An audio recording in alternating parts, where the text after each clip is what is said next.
Comrade Sharad Patil यांना अभिवादन करत आजच्या ह्या बुरा या आत्मकथनपर पुस्तक प्रकाशनाच्या कार्यक्रमाचे प्रमुख अतिथी आदरणीय पाटील सर, कॉम्रेड निजूबाई गावी, आमचे मित्र सिद्धार्थ जेकर, त्याचप्रमाणे लेखक आदरणीय प्राध्यापक डॉक्टर शरदजी बाविस्कर आणि उपस्थित सर्व मान्यवर.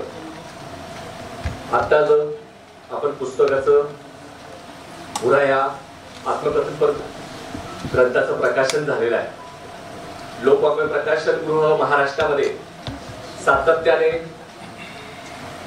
जनचळवळीत काम करणारे, त्याचप्रमाणे प्रागतिक विचाराचा वारसा पुढे नेणारे अनेक लेखक साहित्यिकांना एक विचार पोहोचवण्याचं, साहित्य निर्माण करण्याचं काम लोकवाङ्मय प्रकाशन करत आहे.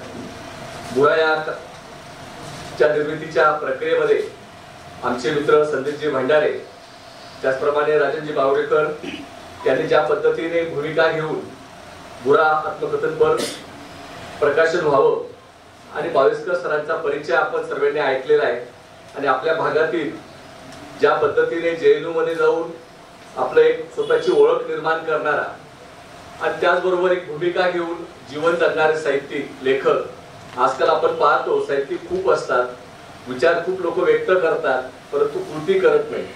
आमचे मित्र सिद्धार्थ नेहमी सांगतात की विचारवंतांची आपल्या देशामध्ये कमी नाही परंतु भूमिका घेणाऱ्यांची मात्र कमी आहे. म्हणून आज जो काळ आहे आणि ह्या काळामध्ये बुरासारखं आत्मकथन येणं आणि वास्तव या देशातली जाती व्यवस्था, या देशातलं वास्तव आपल्या नवीन पिढीपर्यंत नेण्याचं काम नक्कीच आपल्यापर्यंत होणार आहे. आज आपण JNU मध्ये म्हटल्यावरती एका बाजूला विद्यार्थी जसे क्रांतिकारी आहेत, कन्हैया कुमार असेल, अनेक देशाला नेतृत्व देणारे नेतृत्व हे JNU मधून निर्माण झालेलं आहे. परंतु ते निर्माण होत असताना त्याच्या मागे निर्माण करणारे जे सर्व असतात ते असतात शिक्षक, प्राध्यापक. मला असं वाटतं की बाविस्कर सरांच्या निमित्तानं अशा प्रकारचे स्वतः भूमिका घेणारे, लिखाण करणारे आणि विचार व्यक्त करणारे जेव्हा प्राध्यापक असतात तेव्हा मला वाटतं की नक्कीच परिवर्तन जवळ आलेलं आहे. म्हणून आजही परिवर्तनाची दिशा जवळ येत असताना वास्तव आपल्याला नक्की विचार करता येऊ शकतं. आणि भूमिका घेणारे लोक जोपर्यंत येत नाही, आपण नेहमी म्हणतो की साहित्यिक हा भूमिका घेणारा असावा आणि साहित्य हे समाजाच्या प्रतिबिंब उमटणारा असावं.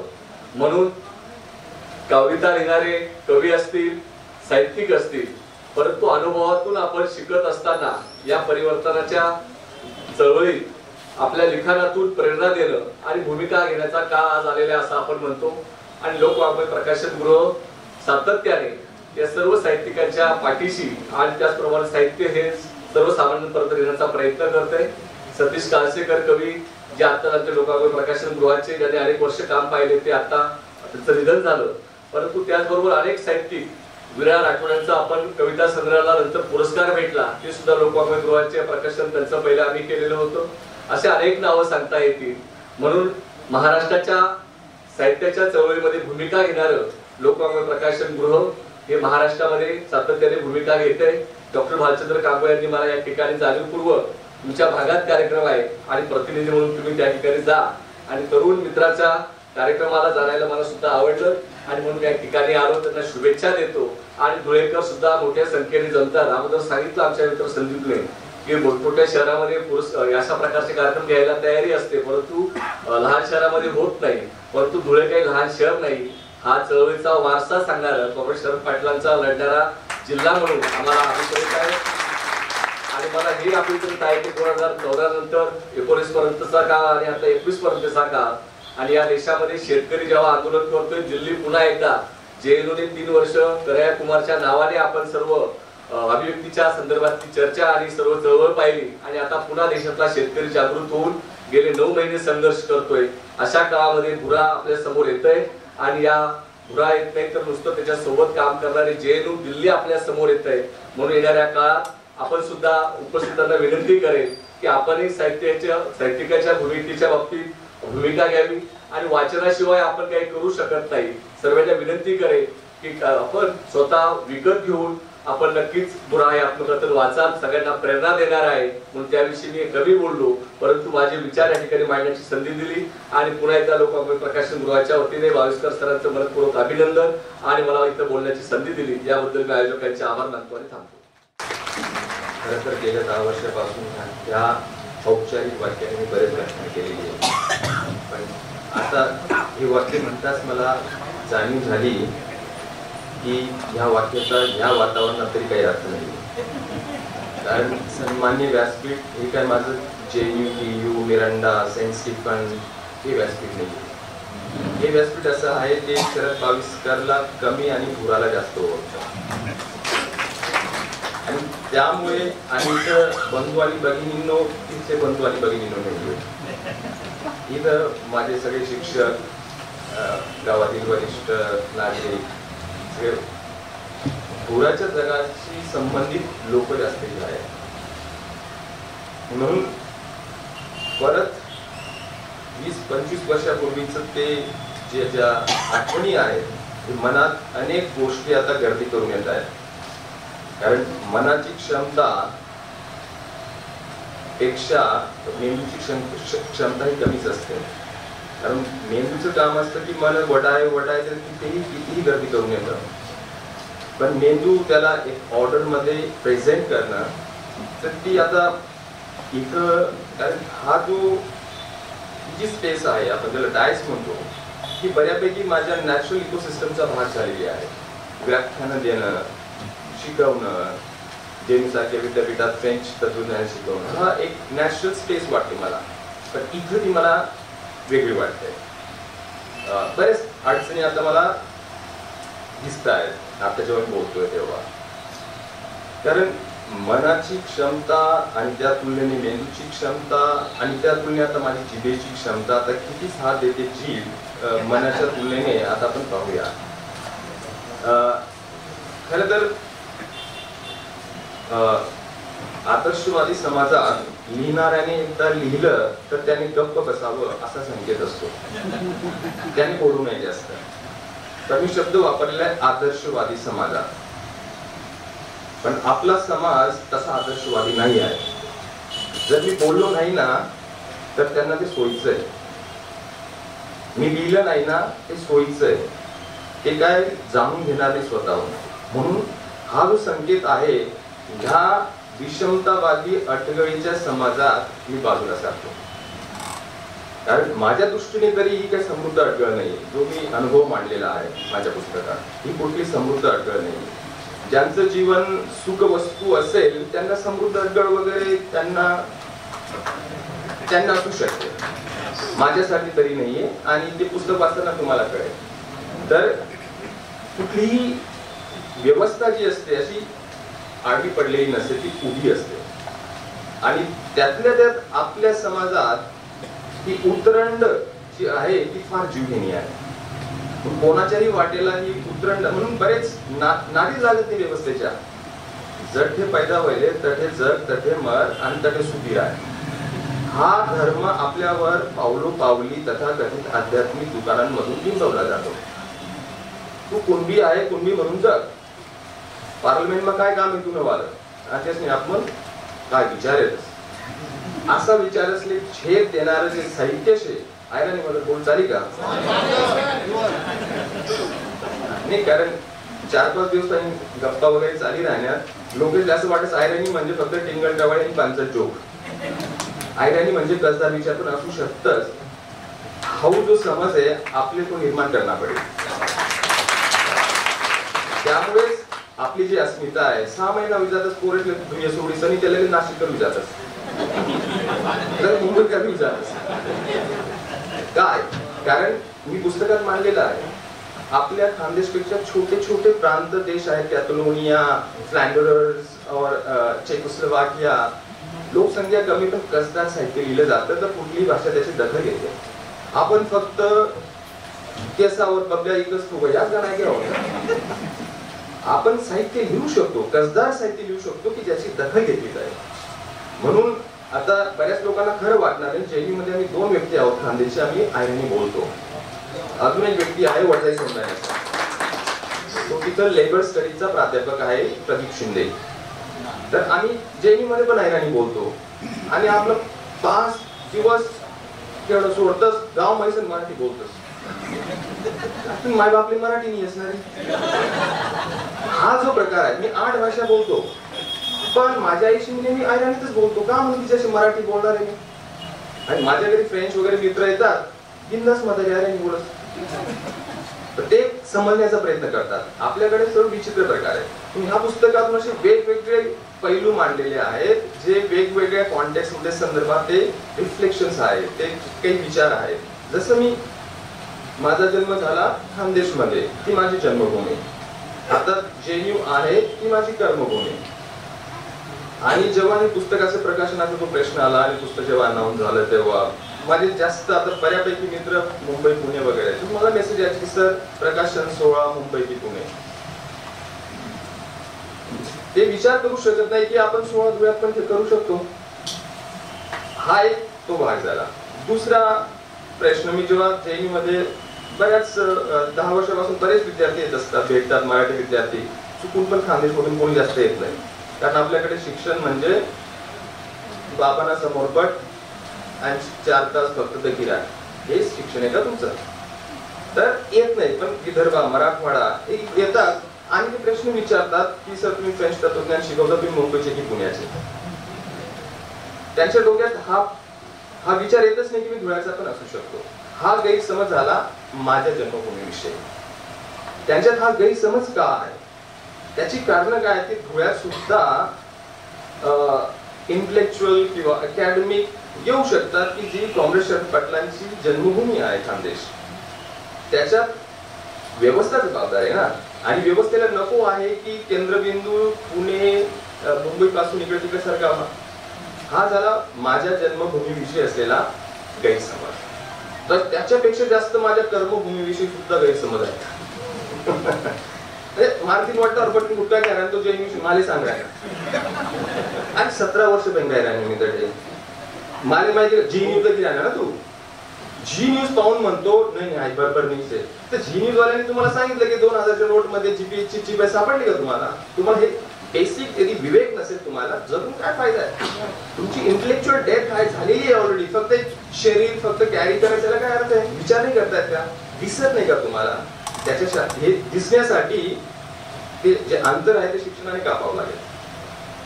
माझा प्रयत्न असेल की आपल्या भागातील जास्तीत जास्त विद्यार्थी मोठमोठ्या उच्च शिक्षणाच्या संस्थेत येतील. JNU, DU, Hyderabad, Jadavpur university, TIS वगैरे.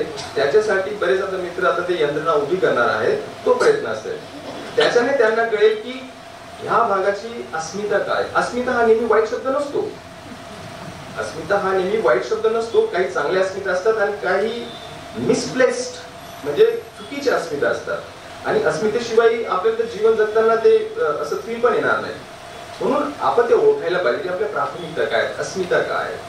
तर JNU विषयी बरेच गैरसमज आहे. आणि त्याचं पण म्हणजे मी जवळपास 17 वर्ष JNU मध्ये काढलेले आहेत. आणि JNU किती कॉम्प्लेक्स आहे, त्याच्यात किती वेगवेगळे विचार प्रवाह आहेत, ते सगळे त्याच्यात आलेले आहेत. जे टेलिव्हिजन वरती दिसतं ते JNU. आणि तिथे जे JNU मध्ये जे शिकवणारे किंवा शिकणारे ते काही क्युबा, नॉर्थ कोरिया मधून नाही येत असतात, खानदेश मधून जात असतात. जेव्हा त्यांना कळतं की इथे शिकवणारा खानदेशांनी दादा तुम्ही बारावानी बोल रहा म्हणून, कोणा बारा बोल रहा. हा जो प्रकार आहे ना, हे आपली जी उपमंडूची मानसिकता आहे ना, ती आपण शिवांना पलीकडे जावायच तयार नाही. शिवांना आत्मा मग बाराक ओबामा विषयी माहिती आहे आपलं सगळं. हे जे ना, महात्मा फुलेंची फक्त आपण जयंती साजरी करतो, डॉक्टर बाबासाहेब आंबेडकरांची फक्त जयंती साजरी करतो. त्यांचे विचार कुठे? हे सगळे अविद्याने झालेले. आपण खसलेलो का आहोत आपण? हे सगळे अविद्याने झाले. मी ठरवलेलं आहे की पुस्तकात काय लिहिले त्याच्याविषयी बोलणार नाही, कारण तो लिहिणाऱ्याचा प्रेरोगेटिव्ह नसतोच. कसं लिहिलं आहे आणि का लिहिलं आहे या 2 प्रश्न अवतीभोवतीच मी 2 शब्द बोलणार आहे. कारण सरांना, केवी पाटील सरांना आणि आयरे मॅडमना फार लांब जायचं आणि त्याच्या अगोदर मला 2 मिनिटं बोलून मी संपवणार आहे. तर मला हा जो मंच जी डिस्पोजिशन आहे त्याच्या मागे पण विचार आहे. तर आपल्याकडे कसं की थोडं दरबारी पुस्तक लिहिलं का 2 राजकारणी बसतात. मला माझ्या वैचारिक पार्श्वभूमीचे व्यक्ती हवे होते आणि ते आहेत. नाहीतर काय, मुंबई पुण्यामध्ये तर मोठमोठे राजकारणी बसायला लगेच तयार असतात. मी 17 वर्ष JNU मध्ये राहतोय. महाराष्ट्र सदन फक्त एकदा गेलेलो, ते पण 2 वर्षापूर्वी, कारण त्यांनी मला आमंत्रित केलं होतं की तुम्ही व्याख्यान देण्यासाठी या. तिथं तर हे जे मंत्री यांना 1000 लोक फिरतात त्यांना तिथं कोणी विचारत नाही. शोधतात अरे गर्दी कुठे गेली, गर्दी कुठे गेली. इथं काय की सगळ्याच मग कागदपत्री आपल्या 1700 उचलणार कमी गाडी. तिथं त्यांना ते दिसत अस्वस्थ वाटते कारण गर्दीची सवय असते ना त्यांना. पण मी 17 वर्षात कधी गेलो की कारण तो माझा पिंड नाहीये आणि that would be a betrayal of my education. तो माझ्या शिक्षणाविषयी तो द्रोह असेल. म्हणून मुंबई पुण्यामध्ये केलं असतं करणार आहे बरेच प्रोग्राम तिकडे पण होते पण मला धुळ्याला करायचं होतं कारण मी माझा प्रारंभ बिंदू धुळे आणि मला अण्णासाहेब कॉम्रेड नंदुबाई गावित आग्रहाने मी कॉम्रेडांना बोलवलेलं इथं कारण त्यांना त्यांचं ऑलरेडी शेड्यूल होतं. आपण नाही म्हटलं कारण कॉम्रेड शरद पाटलांचे जे साहित्य आहे त्याने मला दृष्टी मिळालेली आहे. किती लोक आपल्याला माहिती कॉम्रेड शरद पाटील धुळ्यात सांगा तुम्ही. एवढा मोठा माणूस ज्यांना पुस्तके JNUमध्ये काढतात. People study his books in JNU in London, Paris, London school of economics, psoas हे सगळ्या आणि वाडी रोडमध्ये पूर्ण जीवन जगलेला माणूस आहे. माहिती आहे आपल्या लोकांना दलित समाज आहे आपला स्पष्टपणे लिहिलेलं मी कारण आपल्या लोकेशनी कदर नाही. आपले कोणीतरी असं स्वाध्याय म्हणून चमचमीत मराठी बोला म्हणजे तेवढा देवसारखं बोला आणि 12वी नंतर मन म्हातारी सांगत जाय भाऊ आपण तुमचं शिक्षण मोलमोजरी करतो पण तू शिक्षण कर. आपला त्या स्वाध्यायाला टिकेटीवाला म्हणजे अहो काकू आपला कोणी शिकेल काय फायदा शिको गाणे काम नसतो म्हणजे काय तुम्ही स्वाध्याय करता तुम्ही घेऊन गंट कधी म्हणा स्वाध्याय मग तुम्ही रोज स्वाध्याय करेत ना काही भाषा कधी म्हणी हे ना आपलं मंथन करा तुम्ही. कारण आपले प्रश्न कुठले आपली मुक्ती कशात आहे आपली सुटका कशात आहे आपल्या समाजाची सुटका कशात. मला मी क्लास 1 ऑफिसरची माझी तिथं आता पोझिशन आहे. आरामाने जगू शकलो असतो मी सगळ्या सुविधा आणि थोडं पण नमतं घेतलं असतं तरी पद मला द्यायला तयार आहे. का करतो मी वेळ लागले का मला तर मला स्वार्थ नाही का पण मी जास्त स्वार्थी घ्या. आखूड स्वार्थापेक्षा माझा मोठा स्वार्थ आहे की विचाराने मी काहीतरी शिल्लक राहील या हे फक्त शिकल्यानंतर यांचं काय शिल्लक राहत.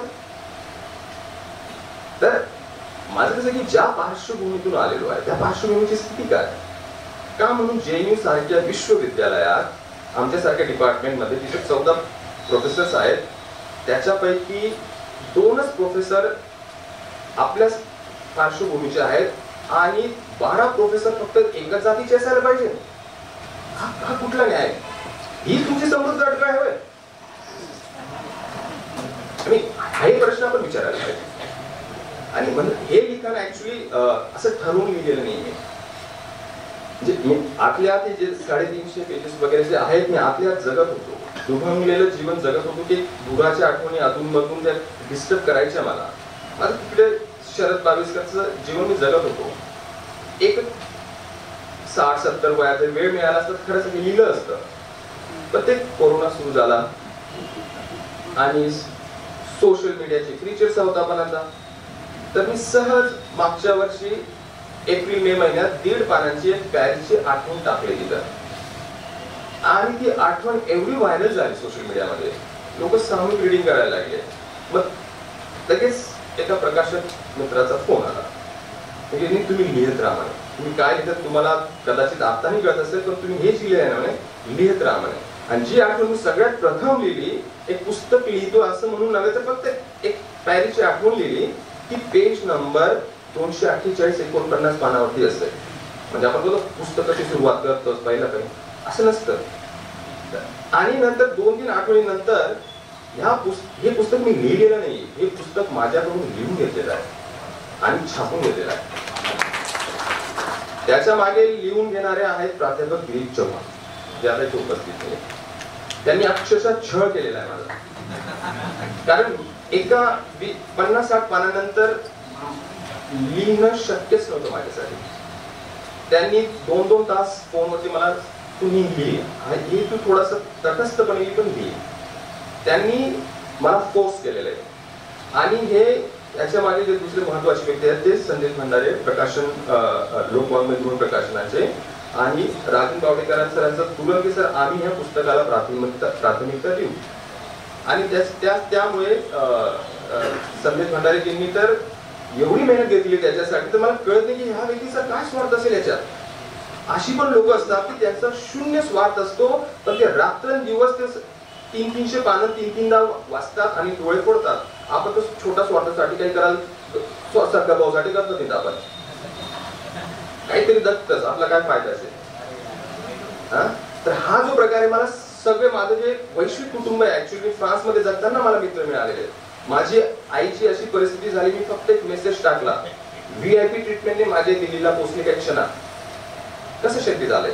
आता ज्यांना माझ्याविषयी माहिती त्यांनी ते काय काय ठपके मारून ठेवलेत माझ्यावरती, म्हणजे प्रेम कसं काय करतात लोक?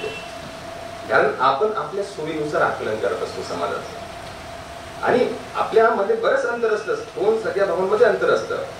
असं नसतं की आपण दिसतो म्हणजे समजतो, असं नसतं. ते एक ओपॅसिटी असते आपल्या व्यक्तीमध्ये, ती आपल्याला विचाराने क्रॅक करावी लागते, ती पेनिट्रेट करावी लागते. म्हणजे तुम्ही एकाच वातावरणात 30 ते 40 वर्ष तुम्ही स्पेंड कराल तर तुम्हाला कळणारच नाही की आपण कोण होतो, एकमेकांशी असे का वागलो.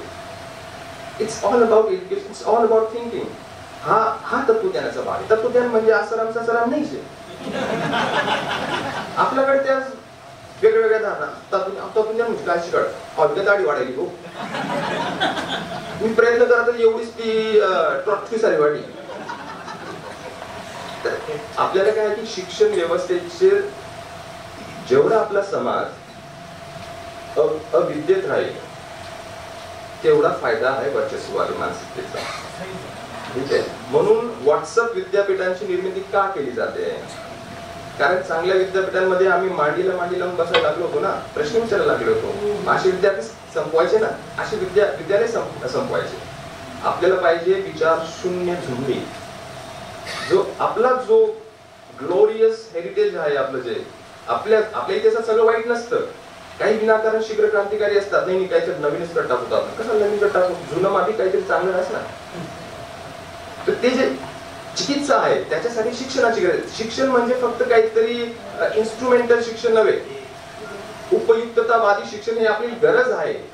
These are the exigencies of our life. आपल्याला ते करावंच लागेल, काही ना काहीतरी व्यवसाय करावाच लागतो, पण त्याच्या पलीकडे जाऊन something that makes us dynamic, काहीतरी आपल्याला गतिशील बनवतं, ते शिक्षण आहे आपल्याकडे. तर तिथंच तेवढ्याच आखून दिलेल्या रिंगणातच आपण जीवन जगतो, तिथंच मरतो, आणि आपल्या किती पिढ्या गाडल्या गेलेल्या त्या रिंगणात. हा जो आहे माझं संशोधन फिलॉसॉफी ऑफ एज्युकेशन मध्ये आहे. तर उदाहरण पाहा, मी थोड्या वेळापूर्वी म्हटलो की आदर्श समाजात हा संकेत असतो की लिहिणाऱ्याने काय लिहिले ते बोलू नये. अजून पण बोलत नाही काय लिहिलंय नाही, मी का लिहिलंय आणि कसं लिहिलं तेच बोलतोय, अजून पण संकेत पाळतोय. उदाहरण सांगतो की एका इसमाचा फोन आला मला जेएनयूला की सर मी शिक्षण क्षेत्रात फार काम करतोय म्हणे, मला PhD करायची म्हणे शिक्षण क्षेत्रात, मला मार्गदर्शन करा. मला माहित नव्हतं त्याचं बॅकग्राऊंड काय, त्याची आयडिओलॉजी काय. विद्यार्थी असतो, मग तो संघाचा असू दे किंवा डाव्या असू द्या, प्राध्यापकाला तो भेदभाव करता येत नाही. आणि तो म्हणून माझ्या क्लासमध्ये मी 10 वर्षापासून शिकवतोय. माझ्या पॉलिटिकल स्पेस मध्ये मी फुले आंबेडकरवादी असेल, क्लासरूम मध्ये मी शिक्षक आहे. तो भेदभाव मी कधीच करणार नाही. मी त्याला सगळं मार्गदर्शन वगैरे केलं. नंतर लक्षात आलं की तो संघाचा माणूस आहे, म्हणजे त्याचं आकलन काहीच नव्हतं, पण मी त्याचं प्रोफाईल पाहिली. तो नाशिक मध्ये गेला किंवा पुण्यात गेला, कार्यक्रम लागेल तर सगळे मेनस्ट्रीम मीडिया त्याला कव्हर करतात. ठीक आहे, व्यवस्था कशी काम करते पहा. आणि मी 5 पदव्या वेगवेगळ्या देशांमधून PhD करून मी विश्वविद्यालयात शिकवतोय. माझ्या स्वतःच्या शहरात अजूनपर्यंत कोणी दखल घेतली नव्हती. विचार करा, तो संघाचा माणूस म्हणून पूर्ण यंत्रणा त्याला साथ देते, जिथं जातो तिथं मीडिया त्याला कव्हर करते. हे आमचे पुरोगामी विचारसरणीचे विद्यार्थ्यांनीच घडून आणलेले. आणि त्याच्यात लोक वाङ्मयगृह प्रकाशन यांची जी वैचारिक कटिबद्धता आहे ती काम करते. नाहीतर जे प्रस्थापित आहे, जी व्यवस्था आहे, त्यांना तर अपेक्षा येते की माझं काही पुढे येऊच नाही. म्हणून मी तो संकेत बाजूला केला आणि वयाच्या 40व्या वर्षीच मी काय करू, कारण हो सकता है हिंदी आली भरपूर. कारण ज्या फ्रेमवर्क मध्ये, ज्या चौकटीत, मानसिक चौकटीत मी लिखाण केले, कदाचित वयाच्या 60व्या वर्षी मी काहीतरी जगण्यातून समृद्ध अडगळ शोधायला लागेल. I might betray my self. आज इमानदार आहे मी. वयाच्या 60व्या वर्षी मला पण काहीतरी ज्ञानपीठ वगैरे मिळालं, मी म्हणले भारी व्यवस्था तर आहे ना. तर होच सकता है. तर म्हटलं आज मी प्रामाणिक आहे ना, आज काहीतरी माझ्या हातून लिखाण झालं पाहिजे. आणि त्या फ्रेमवर्क मध्ये मी जगलो. ते फक्त वर्णन नाहीये. ते अण्णासाहेबांनी किंवा सिद्धार्थनी जे सांगितले ते फक्त वर्णन नाही, ते एक प्रोसेस केलेलं आहे ते. आणि 40 वयाच्या व्यक्तीने ज्याच्याकडे ते 25 वर्षाचं ते काही भांडवल म्हणूया आपण, त्याच्या in the light of that capital, त्या प्रकाशात प्रकाश शोधात मी प्रत्येक क्षण प्रयत्न करतोय, सेन्सर करतो काही गोष्टी. कारण अनुभव कटू आहेत, पण कटुता येऊ देऊ नये हा प्रयत्न आहे माझा. कारण कटू अनुभव असणं, त्याच्यात कटुता आहे ना, दॅट बिकम्स रिझनमेंट. आणि कटुता अशी भावना असते ती तुम्हालाच खात असते. कटुता ही व्यक्तीने टाळायला पाहिजे जर पुढे जायचं असेल तर. कटू अनुभव मांडा, ते समोरच्याला कळायला पाहिजे की तुमच्या विचार शून्य वागणुकीमुळे यांना एवढ्या इजा झालेल्या आहेत, तुम्ही विचारपूर्वक जीवन जगा. पण त्यासोबतच रिझेंटमेंट येता कामा नये, तो माझा प्रयत्न होता. आणि तर असतात टेम्पटेशन असतात की लिखाणात आता आपण याच्यावरती असा पेन चालवावा, असा पेन चालवावा, पण ते त्या लिखाणाला वैश्विकता नसेल, मग ते लिखाण एकांगी असेल. तर तो 40 वयाच्या व्यक्तीने तो प्रयत्न केलेला आहे. कितपत यशस्वी आहे मी ते वाचक ठरवतील, मी तर सांगू शकत नाही. ते सांगितलं म्हणजे मग मी ते सुप्रीम ऑथॉरिटी आहे. मन की बात सारखी गोष्ट नाही इथं वस्तुनिष्ठता काय असू शकते तो प्रयत्न आहे. आणि तो ऍक्च्युली तो वाचकांनीच माझ्याकडून करून घेतलेला. सुरुवातीला मी सगळं सोशल मीडियामध्ये टाकणार होतो, जवळपास 50-60 पाने टाकलेली होती मी. ते काय म्हणतोस मग तिथला पैसा भेटतील तुला, आणि मी तर फुगटमा टाकेल आहे तू, पण आपली फुगटची किंमत नाही ना. आपले काय आहे फुगटी जर महाग काहीतरी अशी, तर मग प्रकाशकांनी सांगितले सर याच्यानंतर तुम्ही टाकू नका, म्हणून मी टाकलं नाही. तर कारण भरपूर आहे ज्यामुळे मी लिखाण केलेलं आहे. ते ह्याचे दोन माझी जन्मभूमी, माझी कर्मभूमी, याच्यात जो 25 वर्षाचा जो प्रवास आहे माझा, की वरचं सगळ्यांना दिसतं की कोणीतरी छोट्या गावातला 10वी नापास झाला आणि इंग्लंडमध्ये शिकला आणि प्राध्यापक, याच्यात मला काहीच रस नाही ऍक्च्युली. त्याच्या निमित्ताने ते निमित्त मात्र आहे, काही वेगळंच मी लिहिण्याचा प्रयत्न केलेला आहे. आणि ते लिहिण्याचा प्रयत्न केला की फर्स्ट ऑफ ऑल सर्वप्रथम की माझीच एक एक्झिस्टेन्शियल नीड होती.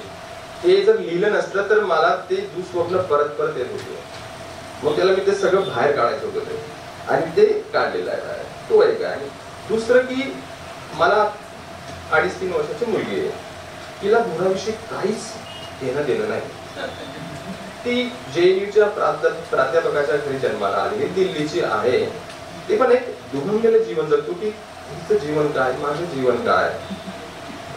तर मला वाटतं की तिला ते डेडिकेट केलेलं आहे की ती भविष्यातील वाचक आहे, की तिने वाचावं आणि बुरा काय होता. तर वेगवेगळ्या कारणांमुळे मी लिहिलं आहे. कसं लिहिलं मी ते तुम्हाला सांगितलं की फक्त एक असं आठवण टाकली मित्रांनी माझ्याकडून लिहून घेतलं.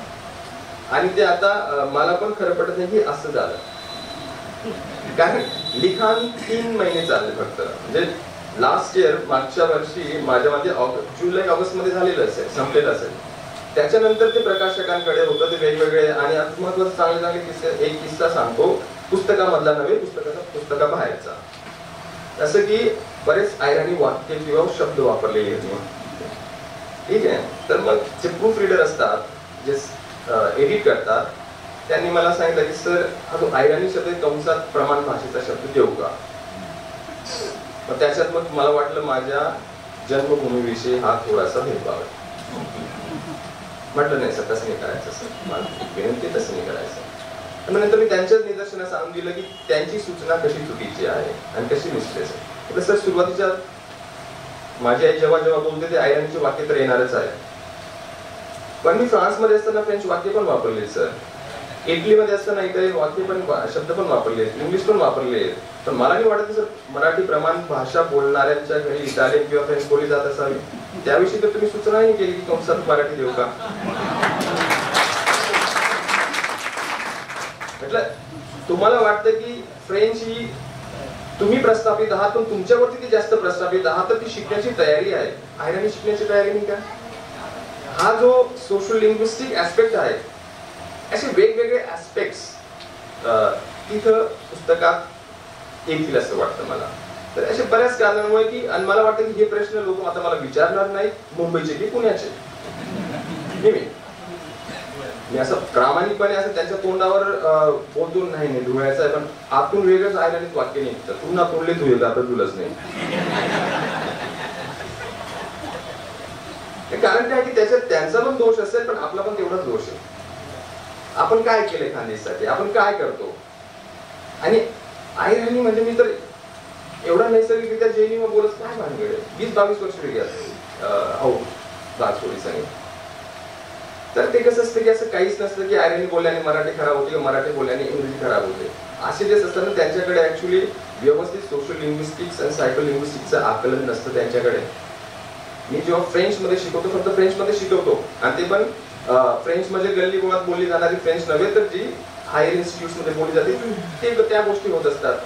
आता मला तर तो त्रास झाला नाही, इंग्रजीत बोलतो तर बोलतो इंग्रजीत काही आणि जे म्हणतात की नेहमी मराठी बोला नाही आयराणी बोला नाही फक्त इंग्रजी मा त्यासाठी देत असतात इकड नाबणी राहत असेल तिकड नाबणी राहत. Don't betray your roots. तो देशीवाद मला अपेक्षित आहे. याचा अर्थ नाही की त्याला पकडून बसा, चालत राहा. So I think now I'll stop here. इथे थांबतो. Thank you very much.